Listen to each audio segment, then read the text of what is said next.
don't be afraid if it seems complicated or it seems like you have to be really professional to do it, because at the end everyone, whoever does something new, like they have to completely start at the bottom and find out how it works. Because I think these little differentiators, the story behind it, the logo, like everything, like really bring out the connection to the brand. And you're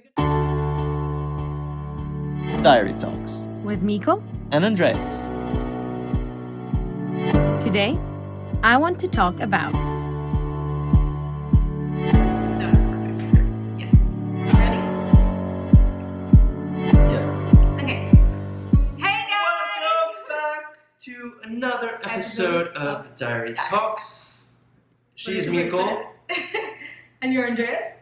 And on today's episode, we have a very special person that has a really interesting story. Actually, we're super excited to hear about this because We don't know it all. for the first time, we actually, both of us, don't know very much about it. So we're going to learn a lot of it as you guys learn a lot of it. The topic of the day is entrepreneurship. I think we're going to have also other podcasts because entrepreneurship is so broad and there's so many cool things to look at. But as said, today we're going to dive into our topic with River. River, hi, welcome. Hey, thank you for having me. Hi. It's Thank you amazing. for being Thank here. you for being here. How are you? Hey, really, really well. Like having an amazing time. It's super exciting with the startup, and yeah, super excited for this interview. That's so cool. That's so cool. We're super excited actually for the interview and actually for your startup because we saw it.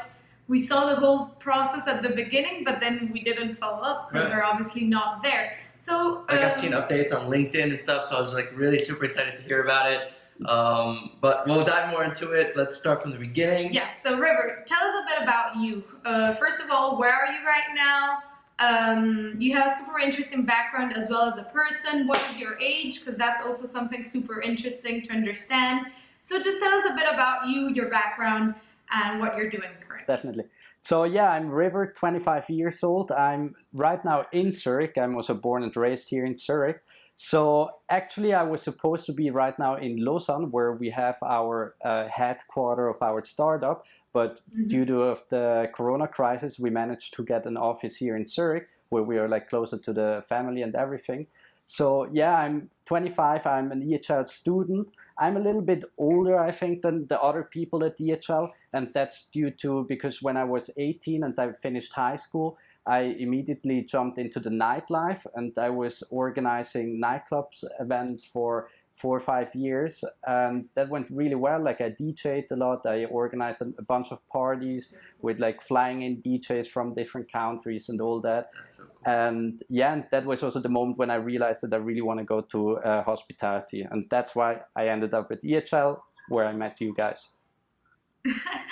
So you have already this really interesting background that you quickly mentioned of like music and that you also started working immediately relations. So I think that's also a reason, or somehow it was a background that brought you to what you're doing now, which is in hospitality, but also to the entrepreneurship, that you need also some courage and like have to those personal skills that you need to Absolutely. communicate with people. But we've actually invited you to talk about a super cool idea. It's like really, really cool. But to start off, why didn't you pursue something with music to start, like just to eliminate that question right off Yeah, the bat? definitely. And actually, it was like a long decision process because I really enjoyed doing like clubbing events and organizing events. I also enjoyed DJing, but DJing was always like more of the passion part, more of the hobby, while organizing events was an actual business. Like I have to say, it went really well for me. Like our events, we had always between like 200 to 1,200 people. In average, always like big parties of like around 700 people. So that's definitely also a lucrative business to be in. And that's where I had the idea to come to EHL, because I really thought at the beginning the idea was to come to EHL and after EHL to organize like a Tomorrowland or like the biggest festival of That's the world. so cool. I could totally see you doing that, That- by yeah. the way. That was always the dream. And but then like with time, like I realized what I really didn't like about like event management is that it's a service. And the problem with the service is that the second that you stop doing it, like for example, you always have to be organizing, and the second that you stop organizing and really committing all your time into it, nothing is happening. If you are not 100% here organizing the event, no one will come to your event and you're losing money. So I was really thinking about like a business model that I thought could be scalable over time while also studying. So and I think like what I'm doing now, like with the product, this is really possible with that, because I think like winning like clients, obviously that's a high acquisition cost. Like it really takes a lot of time and effort to find someone that actually buys into your product, but afterwards they will keep on buying it for hopefully for a longer time. So that would allow me that maybe in 1-2 years or something, when I get to a certain level, that I only have to work to keep up the level, but I don't have to actively like spend my whole day doing that, and I can also like maybe start a new project or something that also interests me. And I think that's an incredible response, is how you chose a product before we start to officially name the product, but to choose a product over a service. And like actually that opened my eyes a bit, which is crazy. And to all you guys out there, really think about this and consider this, because it's right. Like it's the perspective so for the true. future based on what you want to do. If you actually love events and want to be committed to the service aspect, Do it. amazing. If you have another idea and maybe want to pursue also other projects in the future, then maybe this is a better option. But now that we kind of introduced the topic, what is this product? So this that product that has nothing to do with music is called Vikarus. Tell us about Vikarus. Okay, so the idea is like I'm still staying in the hospitality field. I didn't want to move away completely from this field, because this is where I have all my experience, where I feel comfortable being in. So the product is a wine label, but now it's not a boring other wine label. It's really, we are trying to modernize the image of the Swiss wine culture, especially of the Lavaux area. And for all you people that you know, Lavaux is like the really renowned area next to Lausanne. It's also part of UNESCO World Heritage, and it's really like this amazingly beautiful landscape. You couldn't imagine a more beautiful landscape than Lavaux. And from there we are getting our wine. And what we are making special is that our wine bottle, we really redesigned the wine bottle. It looks a little bit like a diamond, but actually it resembles, like we tried to resemble the terraces of Lavaux. Like actually I can show it. I have the bottle right here. So this is now the prototype. So this is That's amazing. It looks a little bit like a diamond, but the idea is that if you hold it like this, it's actually like the terraces of Lavaux. So yeah, our idea is really to make wine more sexy, more fresh, more really like appealing for also a younger generation of wine drinkers that maybe doesn't have all this knowledge about the wine labels. Because nowadays, if you go to a store, it's really hard to tell which wine is actually good and which one suits you. Absolutely. And with something like this, it would be an eye catcher. You would immediately recognize it, and also you can give it to someone that has absolutely no idea about wine, and still he's able to enjoy it. That's so true, and I think that's very right. What you said is appealing to the younger generation, appealing to millennials. People look for things that are visually appealing. Exactly. Like Sure, that's in a store, or what's Instagram worthy is. Exactly. We did a lot of studying on that on SPP. Yeah. So what's Instagram worthy is huge these days. What's social media worthy to be postable, like post next to that bottle of wine on a nice terrace, like that is so much more aesthetically appealing than a regular bottle of wine. And also just it's cool, you know? Yeah. Guys, you bring this bottle to the party and it's like, it's a cool bottle. Nobody has seen it yet, but they're going to be like, oh wow, that's amazing. And the taste must be also awesome, because exactly it is, especially if it's from Lavaux. Actually, I'm glad that you're mentioning Instagram worthy, because this was really a big part about like designing the bottle, that we really wanted to make it Instagrammable, because as you said, nowadays it counts so much. Like this, people buy with an eye. Like obviously the wine has to be excellent, the wine has to be good, otherwise you don't have the repeating customers. But it has to be from the first second, it has to be a wow moment. And nowadays we see it so much, especially in the hospitality field, that the restaurants and the bars that are actually succeeding are most of the times also the ones that actually did think about like the interior design to make it not only look great, but also on the picture, thinking about the lighting, about how can like a guest actually share this experience on social media. But that's like exactly everything working right now. It's social media, all the advertisement, everything goes through social media, goes through influencers. So where do like influencers go to cool places, or what do they do if it's a cool thing? Yeah, and then they share it. All it takes is to snap one picture, and it can reach millions, and and it's making people want to take that picture. Yeah, 100%. But let's jump back a bit. What made you? What is your connection with wine? What made you get into wine in the beginning? Hey, actually, that's a funny story. Like I'm not coming from the wine. I'm not a wine connoisseur at all. 2 years ago, when I started with this idea, just like roughly thinking about, oh, actually, this would be nice. Like I had absolutely zero knowledge about wines. Also, still today, I think like at most of the wine tastings that we go, I'm like probably the most unexperienced winemaker out there. But the idea really came that at EHL, when we had oenology class, I thought like, wow, it's so hard to remember which label stands for which, because you have like in front of you, you have like 10 different bottles, and you kind of try to find out like, oh, okay, this bottle for 8 francs, is it actually really worse than the one for 18? And what does it mean and whatever? It's always a struggle. So I thought like, yeah, let's reinvent it, make it easier for the consumer, really to immediately like straightforward send the message, look, this is a quality product, just trust in it, because you can actually see it. That's so cool. That's amazing. That's so cool. It stems from a little idea, now it's like... Yeah, for sure.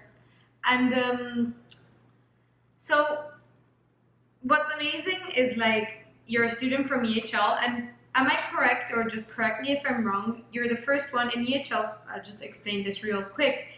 We have internships. So we have a first internship in our preparatory year, and then we have a second internship where you go into businesses it's more administrative. and go a bit more into the administrative. Instead, River, you're working for yourself because you proposed this project to EHL and they accepted it, and now you're working on your own project, and you're the first one, am I correct, in EHL to do that? Exactly, yeah. It's a huge honor because thank you a lot. It's amazing. Actually it all started like when my intake got to EHL, like EHL added the value of innovation. So when it was my turn of doing my BOSC 4 internship, like I proposed that I actually could like do my own business, because just the summer before I already registered my company, I already got the license to sell alcohol like nationwide, and I had already the prototype. So they gave me a chance. I had like this long ass meeting of 1 hour with 6 professors where I had to pitch this idea. And that was funny because first time when they told me like, yeah, you have to present it for 1 hour, I thought like, what the hell? Like I can also explain it to you in 3 minutes what it's all about. Like, yeah, but actually like they were really thorough. Like I had to explain everything. Like I really had to prove them that I'm actively working on it, that I'm also, if there's no supervision around, that I would be committed to the project. And and luckily I managed to convince them. So now since February I'm doing this like full time. And actually like what is even crazier, what I believe, is that I managed to get like now, even though I'm in my internship, I managed to get 2 interns myself.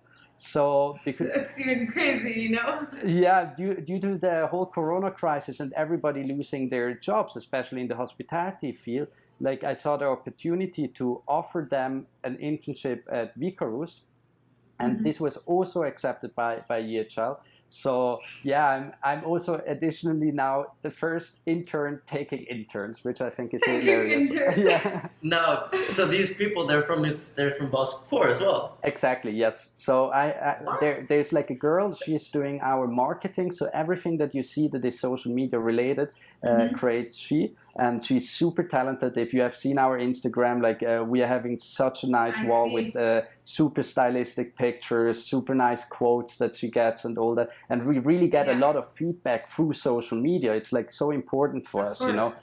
So she's doing a great job in marketing. Then we also have a guy. He's doing our sales and logistics. So he's really here to help us to automate the process, make it more efficient, and see how with the logistics how we can actually deliver the product to the customer. That's amazing. That's so cool. I'm so proud of you. I Yes, remember it's you coming back. incredible. I remember when you had the presentation. I remember you told me, and then I remember after a couple, I think not because they didn't say yes immediately, or they had to wait for a bit. Yeah. Or did they say yes? No. They had Yes, to wait, I remember. I remember when they said yes, you were super excited. We were super happy as well. And it was all like we didn't know. Like I remember the model that was made of polyester. A 3D print. Styrofoam. Styrofoam or something like that. And it was super cool. So now that I see the images and the pictures of the actual bottles with the wine, It's so cool. it's They're amazing. so cool. But I actually, this is a question of mine because I remember that your objective was the bottle itself, but the wine. How did you get to the winemaking process? So we are not doing the wine ourselves. We are having partners like in the Lavo area. So for us, it was really important to find like really renowned winemakers, because I think with a product like ours that is like so based on focusing on the looks. Many people we were afraid that many people would look at it and think like, oh, okay, yeah, it looks great, but this probably means that the wine has to be really bad. Yeah. So we actively went to search like the really renowned winemakers from the area, and we found two great partners. Like for the rosé and the red wine, we are working together with La Famille Chapuis. And Chapuis, they are doing like wine since 1335, so they have more than nearly 700 years of winemaking history in the family. So they bring like the whole traditional and craftsmanship aspect to the project. And then secondly, for the white wine, that's actually really interesting, because for the white wine in Lavo, like everybody that knows the area, you know, like white wine is like 95% is Chasselas. Chasselas is like the grape from Lavo. And but we actively didn't want to take a Chasselas because especially here in the Swiss German part, it's more kind of like what your parents and grandparents drink and not really what the young people drink. So we actively went to look for a producer that focuses on other kind of grapes, and we found like a great partner in Disserance. And he's the son of the winemaker. He's like around 30 years old. And what makes him special is that he really brings like this young and modern approach of focusing on these grapes. Like right now for the white wine, we have a Pinot Gris, and the Pinot Gris is like, it represents only 2% of the white wine volume of Lavo. So there, like we are breaking the norm with our wine bottle, he's definitely breaking the norm with the wine. So that makes it's a combination. Exactly. Mm-hmm. But like with any startups, people are like a little when thinking of an idea. First of all, people are afraid to fail. People are like, oh, there's a lot of things that go into it. I don't know if I'm able to do this. But with your startup, were there any failures, or were there any times where you really hesitated to continue going? Were there any problems with your startup? Hey, definitely. I mean, problems, there were a million. Like with a project like this, where you really are varying from the standard so much, like we had like problems like endlessly. Like, I mean, that's why I'm already doing it since 2 years, because we had to find someone that actually can produce glass like this. Because if you think about glass, this is like everything I had to learn. I had no idea about these things. I thought it's going to be easy. I just draw the bottle, I show them, and they produce it. But then I found out that glass, it's a liquid glass that you put into the form, and then you blow it. So that automatically makes it round. So to find someone, a specialist to make it like with the edges and like we have to make it that sharp, we really had to find a specialist, and at the end they even have to hand polish it so that to get the effect. But I mean, like, I don't know, the problems were, I mean, there were always problems, and obviously they gave me some sleepless nights, but I think that's something that is just part of entrepreneurship, and I kind of also enjoy this chaos. The only moment where I was really like hesitating was actually when they approved my internship, when they approved that I can do this, because at that time I already applied to other internships. I got two amazing internship opportunities at these really big corporate companies.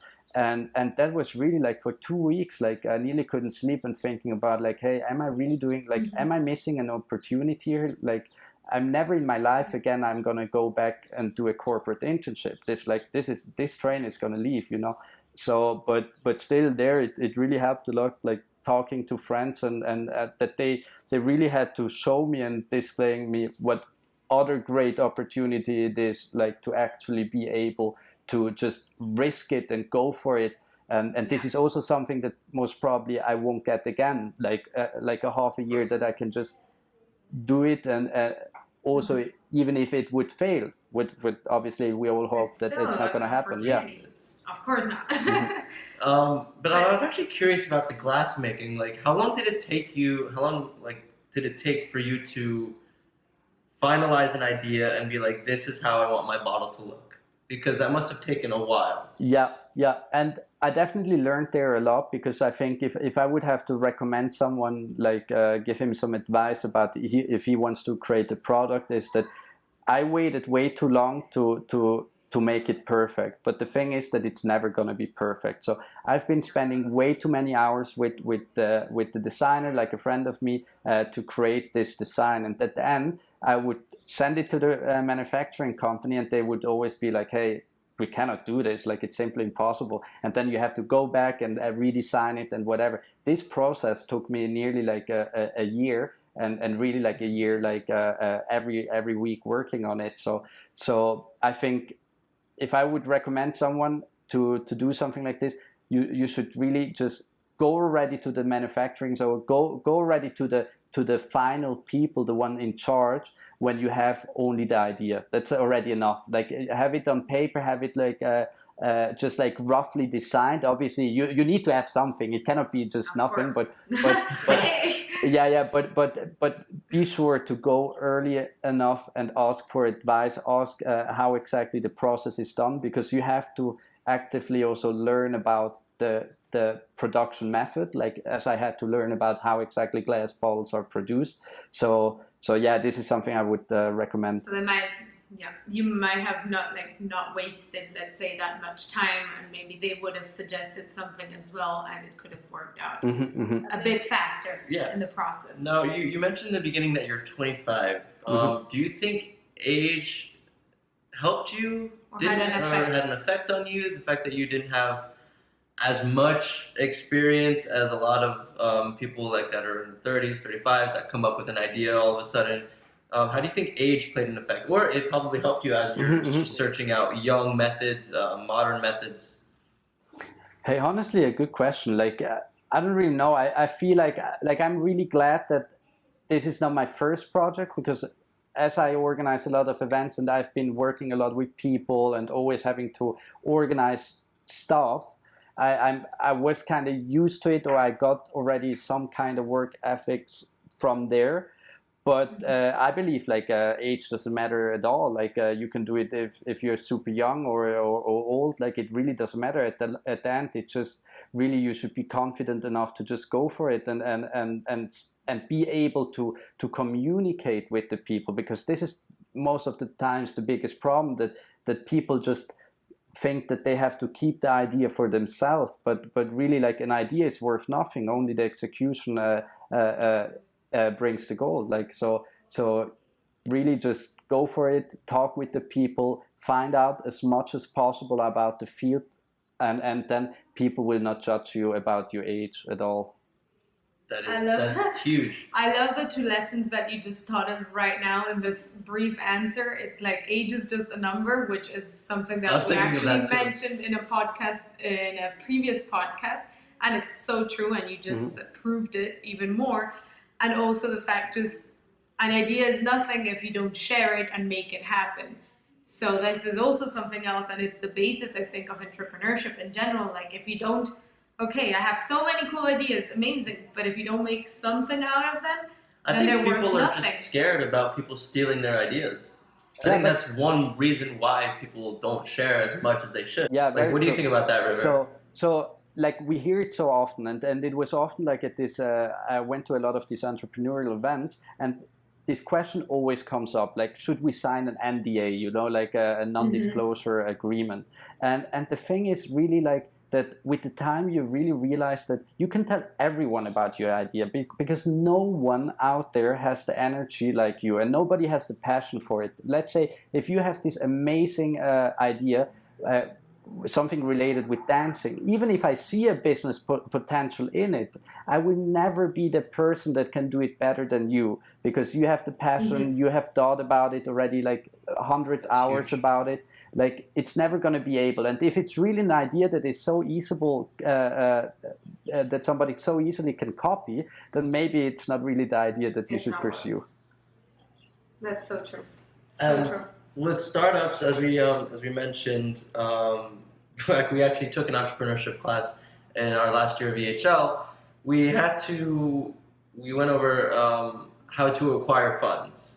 Whether through venture capitalists, angel investors, crowdfunding.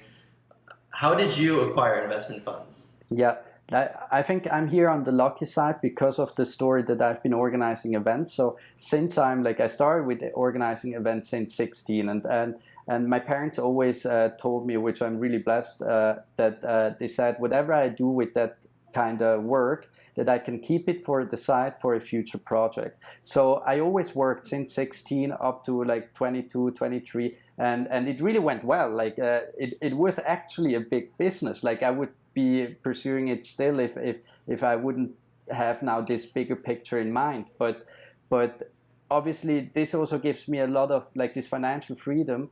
Also gives me the opportunity to just risk this. Like this is something like with this project, like most of the people at the beginning when I showed them the idea, nobody was like really like, oh wow, hey, yeah, definitely that's gonna work 100%. You know, everybody was like kind of, I mean, friends are always supportive, but I mean like business relations, like they would always be like, oh no, we see problems here, we see problems there, that's gonna be an issue. So having like the financial freedom of having my own money that I'm investing, so I'm only risking mine, it really allowed me to just really risk on this idea and go all in. Because I think people that would have to take funding, then it really has to be a proper business model. Like really have to think all through it, and I'm way too chaotic for this. Like I'm more like of the person like, let's do it, and then we see afterwards how it turns out. And if you take money from, I don't know, from the family, then maybe you're afraid of, like, you will never be at the point where you really go all in and risk it because you're always afraid of maybe like, of course, losing it. And this actually, again, in like relations and aspects, we've gone through quite a tough period because of this pandemic of the coronavirus, and you just started your internship in this period. And I imagine public relations is probably one of the most important aspects in getting to know the product and selling the product around. So how did that affect you and your project? Was it many Skype calls? Yeah. Sadly, we cannot do tastings through Skype. So obviously, the corona hit, but I wouldn't say it hit hard because somehow, obviously at the very beginning, we were like super scared because we are B2B focused. Like we want to mainly target restaurant, lounges, bars, hotels. And suddenly, all our B2B potential clients just died out from one day to another. But luckily, like it also gave us time on really like getting the product produced. So now when they opened up again, we really pushed it. We did already countless like tastings where we go to the businesses, we present it, and obviously it's difficult to get the meeting because they always tell you they don't respond to your mails, they don't answer the phone.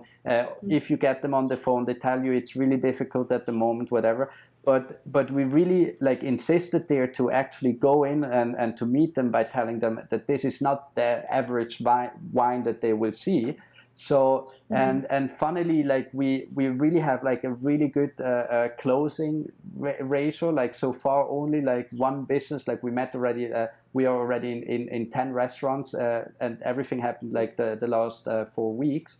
And we've sold over 500 bottles. So the all the restaurants like that they accepted us in such a stage with the coronavirus going on. It really proved us and motivated us to go further, because we thought like if in such a bad moment like people are trusting into our idea, it has to be good. Like it has to be something. It can't be and it is something. Yeah. It's yeah, huge. I hope. Now it's really like now obviously we are getting now sure. to the stage where it's first we have to give them all time to actually sell the products that they've bought, and obviously we are trying to find more customers. But obviously the big thing will be if they reorder again. Like that's gonna be the main question. If it's really actually if the product is only nice for once, or if it's actually a product to stay. Now, you mentioned before that you're mainly B2B focused. Do you sell B2C? Yes, like we have an online store. This is www.vikarus.ch, and there we also ship directly to your house, only in Switzerland. But we are definitely more. Yeah, we're definitely more B2B oriented, because we believe that through B2B we could first of all like get up in the volumes, and secondly also it would be the place where people get to know about the brand, because obviously B2C at the moment, like on our online store, it's 50% of them it's just like friends or family or just like really supporters of the project. Obviously through social media advertisement we also get external customers that we've never met before, that we don't know. But yeah, for the moment we are really trying to push the B2B. And I actually checked it out, and I was like hoping that I was still in Switzerland so I can order some of this wine. But right now, For sure, right now you can't. You're only shipping to Switzerland, as you just mentioned. Are there any plans or future plans to ship internationally?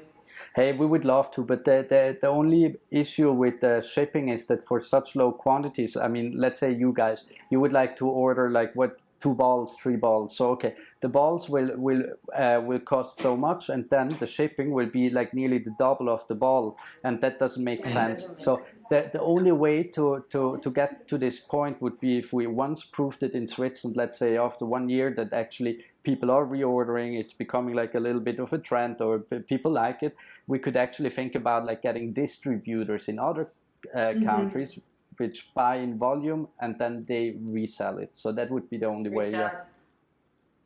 So now that you're now fully dedicating like your life and your internship to Vikarus and the project, like do you think that when school restarts, meaning the new semester in September, will you have some problems there? I mean, it's going to be a lot of time management, because there's school and then there's a project on the side which is going to work because it's already in a certain phase.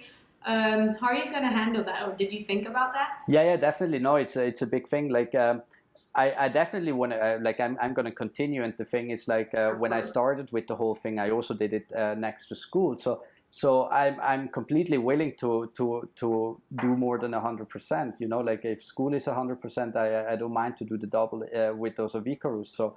But obviously we are also planning ahead. So we also put 2 job offers on the EHL job platform, and we are looking for 2 interns, like 1 in sales, 1 in marketing. and they will take on the job of the interns right now. And obviously I also hope that the interns that we have right now, that they also going to be continuing with the project and helping me out with this. So I think it's definitely going to be possible, but we obviously have to structure it and make it efficient so that we don't have to spend the 8 hours a day, but maybe just like a little bit less. Yeah, for sure. Now, I don't know, like it's a lot of this talk about internship and startups. We forgot to actually ask the question about the name. Vikarus. Yes, I actually wanted to ask you.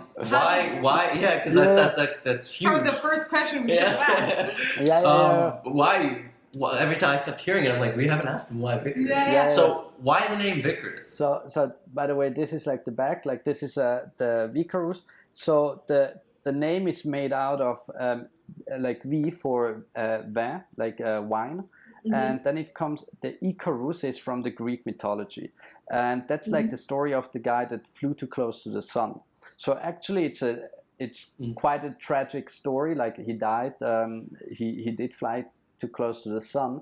But what we try to say with this, it's first of all, it's a reminder, like a warning to have a healthy balance in life. And I think this is something like for me personally, like always whatever I'm doing, like I do it like too much where it gets like nearly toxic. So I kind of have to keep this in mind to have like a balance. And secondly, also, I think he really represents also entrepreneurial spirit. Like he's quite an inventor because him and his father, when they built these wings, like they had an idea, they risked it because they went for it. Obviously they fall, but after all, we still have to acknowledge that they were the first two people that ever flew. And this is something that everybody until that point thought would be impossible, but they proved them wrong. So this is what we're trying to do here with Vikarus. Love it. Love it. That's so cool. Love it. Like you would never, like you see the name Vikarus, you're like, oh, it's such a cool name.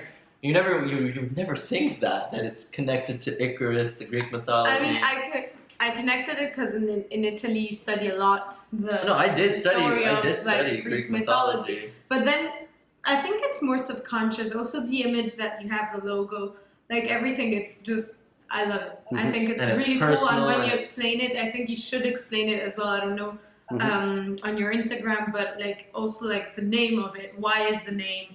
Like it explains, it really makes people feel connected to the brand. And I think that's going to be also your key value. It's like the connection, the young generation, this daring, like dare, because if you try and you succeed, dare to be different. Like it's really things that you can push out as the brand. Yeah. And no, that's great advice. We will have to do that, definitely. Yeah. I think that's amazing. So how do you imagine this? If you go fast forward a couple of years, how do you imagine your Vikarus project, your wine? Where do you want it? Yeah. So I think at the moment it's really like the next 1.5 years, like this internship plus the 1 year that I still have left at EHL will really be like the experiment phase. Like we really have to find out if it's really something that people want and that the people would be able to reorder, or if it's just like a one-time thing only. But like at the moment, it really, like the forecast really seems like actually there is the trend going for this, and people actually enjoy it. So yeah, the idea would be to, after EHL, to be able to be at this point where we could actually make a business out of it. Because I mean, at the moment, we have to all agree it's not a business, you know. Like it's me working, it's Yeva, she's doing the marketing, and Pascal doing the sales and the logistics. This is obviously it's just an expensive hobby. Like I personally have invested so much into this project, and at the moment it's only about like really get this return on this investment back, you know. But I believe that in the next year or something, we should definitely be able to get to this point that it becomes a real business, where we should be also be able at the point that we could actually like hire real employees with paying salary and all that. And obviously from that moment on, it would be like super exciting to push like growth. So For sure. For sure. I can't wait for that moment because Yeah, I'm me sure you'll neither. succeed in it. I'm sure, and I can't wait if we're going to be still living in Miami to actually go to our distributor here and can I have these Vikarus? And be And if ready not, to have it. we'll fly to Switzerland just to get this wine. For sure. I go to the tasting. That's Because I, so nice of you. legit want to. I legit want to I want to try it. I want to just have the bottle. Because it's so visually appealing. It's No, Yeah, no, it's it's I just want to amazing. see it in person. Yeah, it's really It's nice. amazing. I really have to say, holding the bottle, it fits perfectly your hand. It's also something that we only realized afterwards, and it's just really in an ice bucket when you see it. It's so nice that you need to take a picture of it, and it just Because it I think reflects. Exactly. I was gonna say the reflection of the ice cubes And the and glass. the glass and the fact that it's so cut and molded for it to reflect the Mhm. ice cubes. But then, as you said, the vineyards. Mhm. I think it's the terraces. It's amazing. There's a fun It's fact really cool. about Icarus. So we just got new corks, and the thing is that with the cork, when you put it into the machine, you don't know which side is up, because it just randomly puts it into the bottle. Mhm. So we printed on the cork on one side. I don't know if you can see it, but it's written fall. Mhm. And on the other side, it's fly. So it's always depending amazing. which bottle you see, it's going to be either a fly or a fall. Or the fall. That's That's so so cool. So see these little details. I'm sure you have to really promote these things because I think these little differentiators, the story behind it, the logo, everything, really bring out the connection to the brand. And you're gonna be oh, am I rising? Am I flying? Or am I falling? It's Mhm. really cool. Yeah, these little Super details cool. really tell you how passionate you are to make this different. Yeah. And it's incredible to hear from someone that we went to school with, and we're I'm super proud of you. She's super proud of you. Thank Yeah, you for so sure. much. I'm actually really excited. I'm super pumped Yeah. now. Hey, it really means a lot. So- Thank you so much, really.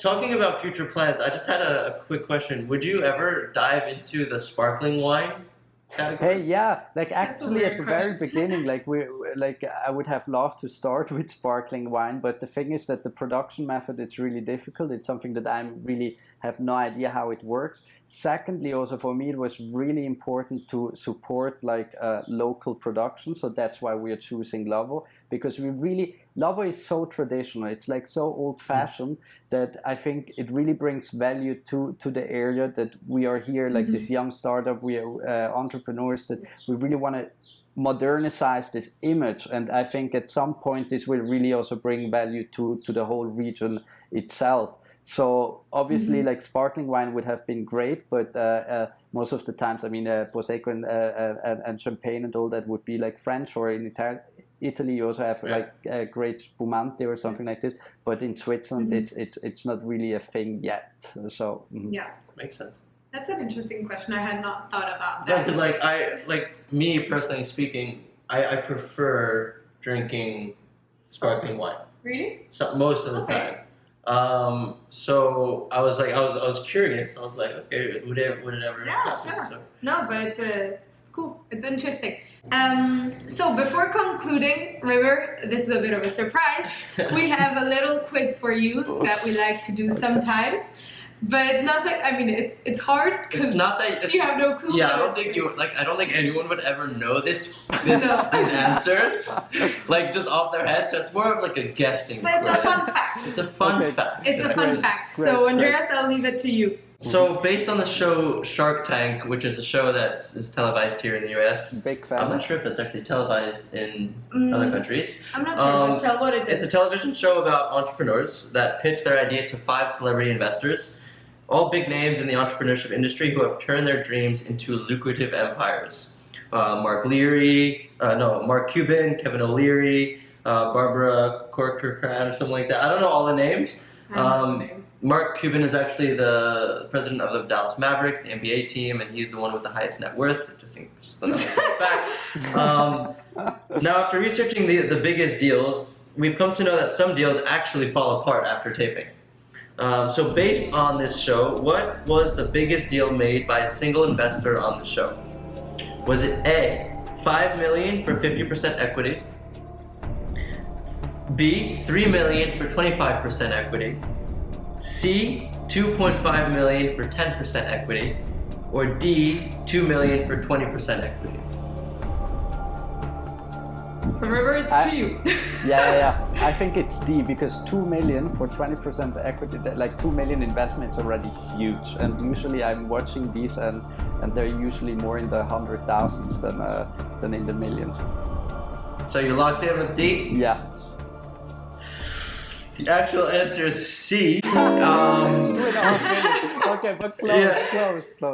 You were there, but actually, the part is the equity A and B actually fell through. So they actually agreed to the deal, and actually they fell through after taping. And C, it's actually really cool that he's on for wine, because I actually, after looking it up, Kevin O'Leary, one of the 5 investors, actually invested 2.5 million for 10% equity in a company called Zips Wine. Which is a single-serving wine company. A glass. That has a glass, exactly. Yeah, I know it. Yeah, I saw it even I've seen already at gas stations, and it's really smart, because especially here in Switzerland, where you have the train, where you let's say you are a couple, you're going now to Ticino or to Lausanne or whatever, you go into the train and you want to have it a little bit more fancy, but you just drink one glass, so you just buy this one glass of nice wine, you have it with glass in your hand, amazing. I think it's really smart idea. Cool. So it's also connected to you. But what I think is 10% equity is not much at all. That's a two. But it depends on the company. Yeah, and then actually I looked up into it, and he also wanted the option to buy another $2.5 million worth of equity at the $25 million valuation. So he was really convinced of this. Yeah, for sure. So, that's so cool. It's actually to research if it worked out, and if you saw it though in places, it means that it's probably working out pretty well. Cool. I'm so happy. So River, as we're ending our podcast very sadly, because I could continue talking about it, I'm listening. I'm so especially intrigued. to you. I'm so intrigued. Any last advice you would give to anyone that would like to start its own startup, or that someone that is trying to pursue their dream but is not sure yet? Any advice you would give them? Hey. Okay, I mean, the really cheesy one, just go for it. But I mean, at the very end, I think have a crazy idea. The crazier, the better.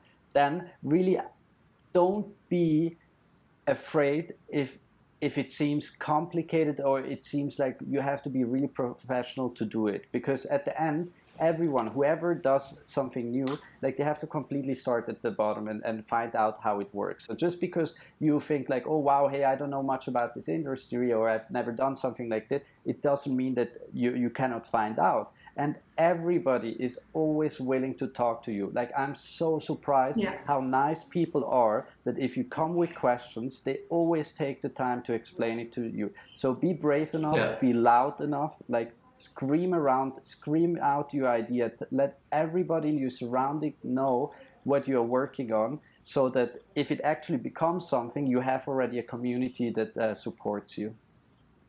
That's amazing.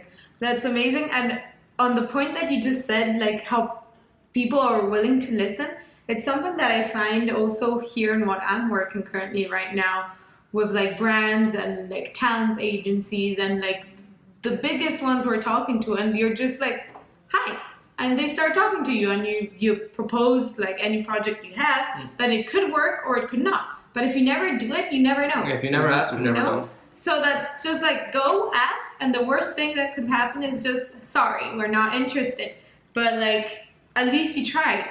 So I think that's totally an excellent advice you could give to people. And I think just a lot of people also goes with confidence, as well, as we talked about, is putting themselves forward, because I think a lot of people are afraid to put themselves forward, to be told no, where even because this goes back to the quiz again, a lot of these people that didn't accept the deals, they said, yeah, but even if I didn't get the money I needed or the deal that I wanted, the publicity, just putting their name forward on national television gets them so much more than if they never would have went up there. So Definitely. Just have the courage to pursue and be different and go for it. And if it doesn't work, well, you tried. Because if you don't try, well, you never know.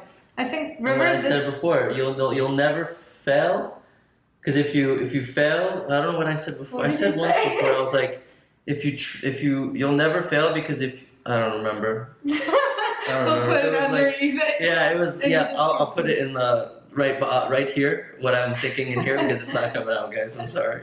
Well, anyways, River, this was a truly inspiring and super interesting talk that we had. I'm so happy that we managed to do this. And I'm really happy for you. And I'm incredibly happy for you. We're really interested, super curious. I thank you think so much. everyone that is going to listen to this podcast is going to be like looking forward to know more and how it's developing. And I think you're going to do a great job. And if you guys want to know more, everything is in the description. Please go check it out. All of his social medias, all of the websites that you guys need to go look at. And if you're in Switzerland, you can actually order this wine. So you better order it, because we can't. And really, like, I'm happy. I'm really super happy. I can't wait to see what the future has in I really prospect. appreciate you guys, and thank you so much for taking the time to do this. Yeah, keep it up, and I hope to see many other videos. Awesome. Hopefully. So thank you, River. Thank you so much. And thank you everyone who was listening to this podcast. If you like what we do, if you like what we just talked about, And if you like us as people, please go and subscribe and give us I can't talk either. Go and subscribe, give us a thumbs up. There's going to be more interesting things coming up, more about entrepreneurship. Maybe in a year we'll call back River and see how he's doing. absolutely. And so just give us a thumbs up, and we hope And to hit see that you subscribe soon. button and stay tuned. Bye guys! Peace, boys and girls. Hey guys, thank you so much for watching this video. If you enjoyed watching this, well, check that one out. And if you like us, subscribe to our channel to see more videos and to keep posting. Absolutely.